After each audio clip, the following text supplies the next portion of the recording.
નમસ્કાર, આપ સર્વેનો અમારી યુટ્યુબ ચેનલમાં હાર્દિક સ્વાગત છે। મિત્રો, રાધા અષ્ટમી નિમિત્તે આજે અમે લઈને આવ્યા છીએ રાધા જન્મની વાર્તા।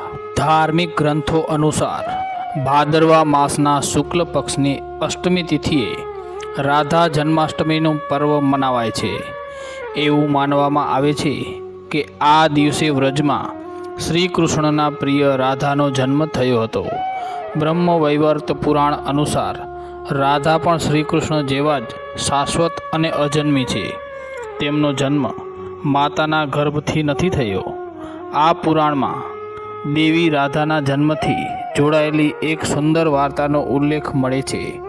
આ પુરાણમાં બતાવવામાં આવ્યું છે કે દેવી રાધા ભગવાન શ્રી કૃષ્ણની સાથે ગોલોકમાં નિવાસ કરતા હતા।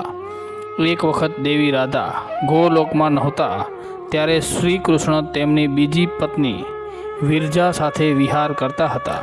રાધાને આની જેવી જ માહિતી મળી તે ગોલોક પાછી આવી તેઓએ વિરજાને શ્રી કૃષ્ણની સાથે વિહાર કરતા જોયા તો શ્રી કૃષ્ણને ખરાબ બોલવા લાગ્યા। રાધાને ક્રોધિત જોઈને વિરજા નદી બનીને ત્યાંથી ચાલી ગઈ। શ્રી કૃષ્ણને ખરાબ કહેવા પર શ્રી કૃષ્ણના સેવક અને મિત્ર શ્રી દામાને ક્રોધ આવી ગયો અને તેમને દેવી રાધાનું અપમાન કરી દીધું। તેથી દેવી રાધા વધારે ક્રોધિત થઈ અને તેમણે શ્રી દામાને રાક્ષસ કુળમાં જન્મ લેવાનો શ્રાપ આપી દીધો। શ્રી દામાએ પણ આવેશમાં આવીને દેવી રાધાને પૃથ્વી પર મનુષ્ય રૂપમાં જન્મ લેવાનો શ્રાપ આપી દીધો। આ શ્રાપના કારણથી શ્રી દામા શંખચૂડ નામનો અસુર બન્યો અને દેવી રાધાને કીર્તિ અને વૃષભાનુજીની પુત્રીના રૂપમાં જન્મ લેવો પડ્યો, પરંતુ તેમનો જન્મ દેવી કીર્તિના ગર્ભથી નહોતો થયો। હવે આપણે જોઈએ રાધાના જન્મની વાર્તા। બ્રહ્મ પુરાણમાં બતાવ્યું છે કે શ્રી દામા અને દેવી રાધાએ જ્યારે એકબીજાને શ્રાપ આપી દીધો ત્યારે ભગવાન શ્રી કૃષ્ણએ આવીને દેવી રાધાને કહ્યું કે પૃથ્વી પર તમારે ગોકુળમાં દેવી કીર્તિ અને વૃષભાનુની પુત્રીના રૂપમાં જન્મ લેવો પડશે।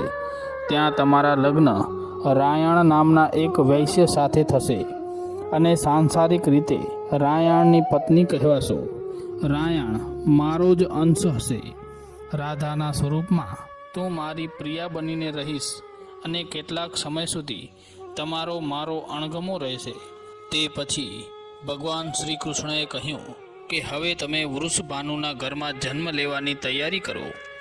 સંસારની દ્રષ્ટિમાં રાધાની માતા કીર્તિ ગર્ભવતી થઈ, પરંતુ તેમના ગર્ભમાં રાધાએ પ્રવેશ નહોતો કર્યો।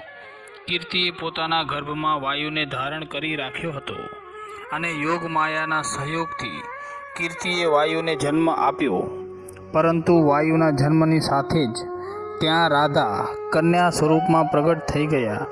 તેથી એવું માનવામાં આવે છે કે દેવી રાધા અયોનિજા હતા। 12 વર્ષ પછી માતા પિતાએ રાધાના લગ્ન રાયણ નામના વૈશ્યની સાથે કરી દીધા।